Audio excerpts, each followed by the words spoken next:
Hello and welcome to another video. We're in the woods and we are looking for blackberry vines.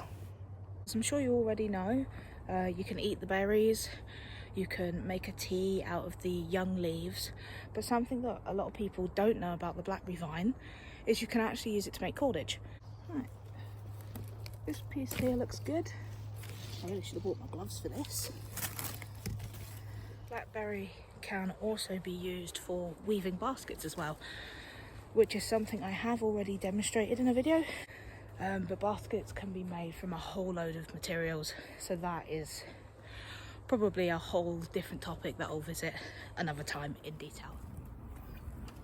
So if you're going to have a go at trying to make blackberry vine cordage yourself, it won't work with the young sort of ends, and also ideally you want lengths of vine that have minimal offshoots on them as well, because the offshoots create these little sort of nodules and that can actually disrupt the fibre running along the length as well.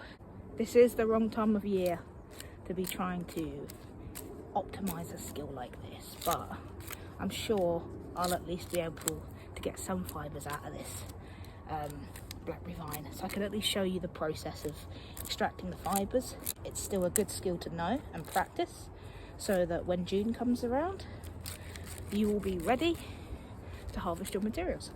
So once your vine is clean of pokies and stabby jabbies, your next step is to actually scrape off as much of this top layer of greenery as possible without damaging the lighter colour underneath, because the lighter colour on the underneath, that layer is actually where the fibres are. So I'll try and see if I can actually show you. I'm not sure if the camera's going to pick it up, but you can actually see when you do this yourself, you'll notice that there is a sort of a white layer underneath. So you can see it there, sort of like the white ridges just appearing. How precious you are with this and how like detailed you are with this is completely up to you. I'm just gonna do this quickly. Once you have successfully stripped your vine, I'll just grab this one here. I don't know if you can quite tell the difference, but this one is more shiny and this one is sort of more white and mottled. So once you've stripped your vine, you find a hard surface, just beat the vine to soften the pith on the inside.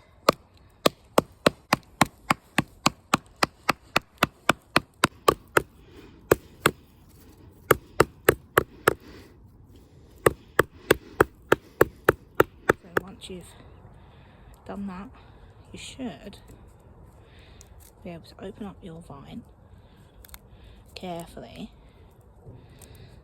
along its length to reveal the crushed up pith on the inside. And you can do this on a hard surface as well, but the final step is to just take a knife and just very carefully remove that pith. So we'll go and do this on the hard surface as well. Try and take extra care when you do this bit, because this stuff here that's left, these are your cordage fibres. So you are basically just freeing them from the pith.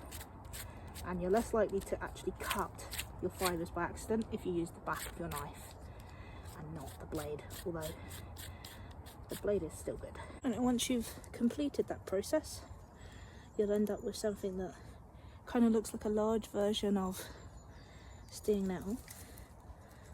You'll end up with a flat piece of vine that you can just carefully separate into pieces. Now this stuff is incredibly strong. You can just use it as is because it's a cordage in its own right, or you can spin it using the 2-ply reverse wrap method, similar to stinging nettle, to make a slightly stronger cordage. Right, this is exactly the same process as with stinging nettle. It's just a 2-ply reverse wrap.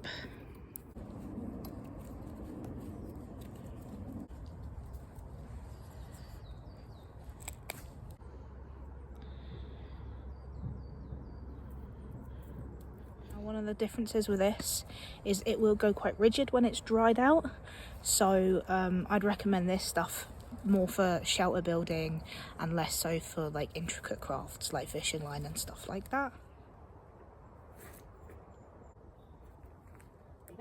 If you like what you see and would like to see more videos from me, be sure to like, subscribe, leave a comment, etc, etc. As you can see, it's getting dark, so I'm gonna pack up. But thanks again, and I'll see you in the woods.